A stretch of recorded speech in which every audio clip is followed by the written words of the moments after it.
Welcome to வேதிகை. குளம் செழிக்க புள்ள வேணும்னு வரமிருந்து பெத்த புள்ள திருவெண்காடர். அவள் அம்மா அழறா, இந்த மாதிரி விட்டுட்டு போயிட்டியப்பா, எனக்கு கடைசி காலத்தில் ஈமகாரியம் பண்ணுறதுக்கு யார் இருக்கா, உன்னை நம்பினேனே, இப்படி விட்டுட்டு போயிட்டியே, நியாயமாதுன்னு கேட்குறபோது, நான் எங்கே இருந்தாலும் நான் வருவேன், நீ கவலைப்படாதம்மா அப்படின்னு சொல்லிட்டு அவர் போகிறார்.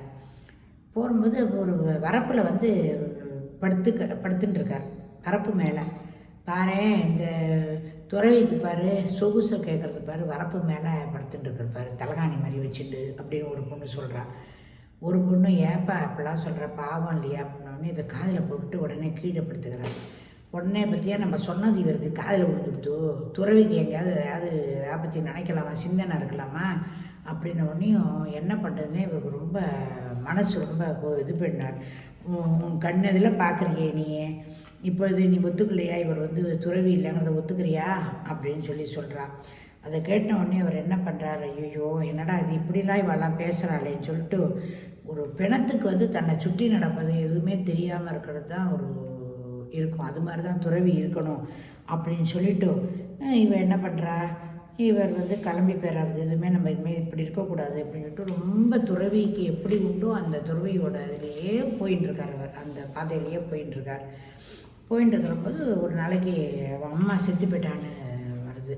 வந்தவொடனையும் அவன் அம்மாவை எரிக்கிறதுக்கு வரும்போது, ஐயோ இந்த வயத்தில் சுமந்த வயத்தை நான் வந்து கொல்லி வைக்கணுமா, இந்த கையை நான் தூக்கி வளர்த்த அம்மாவுக்கு வந்து நான் கொல்லி வைக்கணுமா, அந்த கையை நான் எரிக்கணுமா, ஐயோ என்னால் ரொம்ப எனக்கு இதுவாக இருக்கேன்னு சொல்லிட்டு வாழை மட்டை எடுத்து பறத்துறார் அந்த உடம்பு மேலே.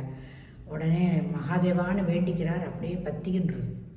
ஊர் ஜனங்கள்லாம் பார்த்து அதிசயிக்கிறா அப்படியே அப்பா அப்படின்னு சொல்லிட்டு, எப்பேற்பட்ட ஒரு இது இவருக்கு அப்படின்னு சொல்லிட்டு ரொம்ப எல்லாரும் ஆச்சரியப்பட்டு போகிறார். இவர் கையில் எப்போவுமே ஒரு கரும்பு இருக்கும். இப்படி போயிட்டு இருக்கிறபோது ஒவ்வொரு சிவன் கோயிலாக போய் தரிசித்து அது வரார். அப்போ பார்த்தான்னா ஊராக போய் பாடிட்டு போகிறார். அப்போ வந்து நிறைய பாட்டெல்லாம் எழுதியிருக்கார், சிவன் மேலே நிறைய பாட்டெல்லாம் எழுதியிருக்கார். அப்போ வந்து ஒரு இடத்துல வந்து கரும்பு இருக்குது, அதை எடுத்து கையில் வச்சுக்காத, பேய் கரும்புன்னு பேர், அந்த கரும்பு பேர் பேய் கரும்பு. நான் கூட என்னோடய வீடியோ ஷார்ட்ஸில் காமிச்சிருக்கேன். அந்த கோவிலில் வந்து கரும்பு நிறைய கொத்தாக இருக்கும், அது என்றைக்குமே இருக்குமா, வாடவே வாடாதான் அந்த கரும்பு, எக்காலமும் அந்த கரும்பு இருந்துட்டுருக்குமா. அந்த கரும்பு தான் கையில் வச்சுட்டு குச்சி மாதிரி வச்சுட்டு பேய் கரும்பை வச்சுட்டு தான் அவர் எங்கேயுமே வருவாராம். அப்பேற்பட்ட இந்த இவரோட பையனாக வந்தான் இல்லையா சிவபெருமான் மருதவனன், அவன் என்ன பண்ணால் திருவிடை மருதில் மகாலிங்கத்தோட போய் கலந்துறார், 2 கலந்துறார். அவர் அந்த அப்பயே சொன்னார் இல்லையா சிவன்கிட்ட போயிட்டான்னு. இவர் கொஞ்சம் கொஞ்சமாக தான் சொல்கிறார், என்னை ஆட்களில் வரணும், நீ வந்து எனக்கு பையனாக வந்து என்னை வந்து பெரும் போகத்தில் நான் இருக்கிற போது என்னை நீ மாற்றி எனக்கு முக்தி கொடுக்கணுங்கிறது தானே வேணின்னு வந்திருக்கார் அவர் குபேரன். அதுக்கேற்றாப்புல தான் பணம் நிறைய பணம் சம்பாதிச்சு எல்லாம் பண்ணும்போது அந்த பணம்னாச்சு ஒன்றும் கிடையாது, தூசி அப்படிங்கிற தூக்கி எறிஞ்சிட்டு போயிட்டார். நம்மளுக்கெல்லாம் மனசு வருமா சொல்லுங்கள் பார்க்கலாம். ஐயோப்பா, ரொம்ப ஒரு அதிசயம், இதெல்லாம் ரொம்ப அதிசயம். அந்த ஜீவ சமாதி பசங்கள்லாம் விளையாடிட்டு இருக்கு. ஒரு தடவை இவர் என்ன பண்ணுறாருன்னா, அந்த திருவெற்றியூரில் தான் அந்த கோவில் இருக்குது. திருவெற்றியூரில் குழந்தைலாம் விளையாண்டுருக்கு. இவர் போய் நின்று இந்த பக்கம் 2 போட்டு லிங்கம் மாதிரி இதை வச்சு மூட சொல்கிறார், பானை வச்சு மூட சொல்கிறார். குழந்தைலாம் ஆசையாக மூடும், இந்த பக்கம் மூடினா அந்த பக்கம் வரும், அந்த பக்கம் மூடினா இந்த பக்கம் வரும், இப்படியே பண்ணிட்டுருக்காரு. பண்ணியிருக்கும்போது இந்த குழந்தைலாம் ஆசையாக விளையாடுறது. திடீர்னு பார்த்தா அந்த பக்கம் ஒரு வாரம் பார்த்தா அது லிங்கமாக மாறிடுறது. அப்படியே ஜீவசமாதி ஆகிட்டார் அவர், அப்படியே ஜீவசமாதி ஆகிட்டார். கேட்டவாளுக்கு கேட்ட வரம் கொடுக்குறார். குழந்தை இல்லையா, குழந்தை பேர், பணம், கடன் இருக்கா, அந்த கடன் நிவர்த்தி, அது மாதிரி என்ன வரம் வேண்டுமோ. ஆனால் நாம் போய் அங்கே போய் ஒன்று கேட்கணுங்கிற அவசியம் இல்லை, போயிட்டு அதில் அந்த புண்ணிய பூமியை முதிச்சாலே போகிறோம், நம்மளுக்கு தேவையானதை அவரே செஞ்சுக்குவார். அதுதான் உண்மை.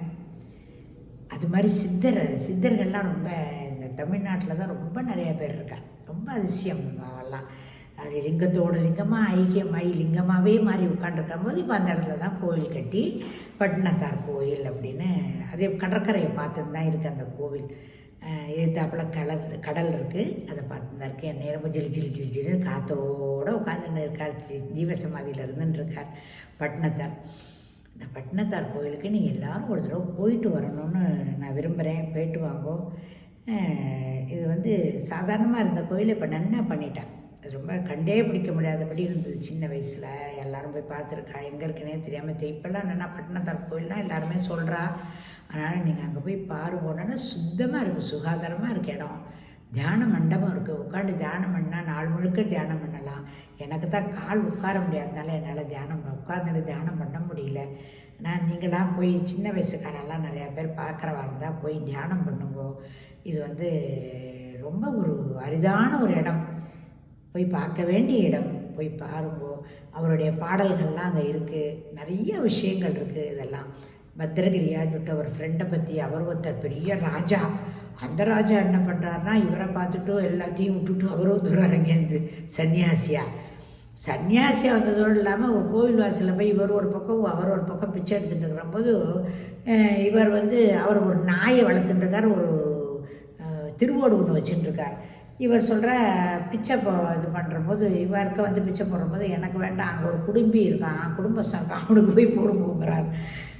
என்னது குடும்பஸ்தான் அனுப்புனா அங்கே அந்த பத்திரகிரியார் சன்னியாசியாக உட்காந்துருக்கார்.